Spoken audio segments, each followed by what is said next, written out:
Welcome to Incredible Lab channel, and in today's video I'm going to show you how to disable screen lock in your Android phone. Now if I lock my device and then double tap to unlock, you can see in my phone screen lock is enabled.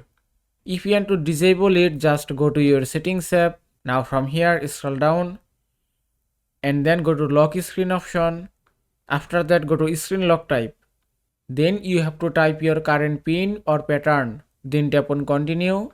Now here you can see 5 options: PIN, password, pattern, swipe and none. If you want to disable your screen lock, then you can choose swipe or none. If I select swipe, then tap on remove data.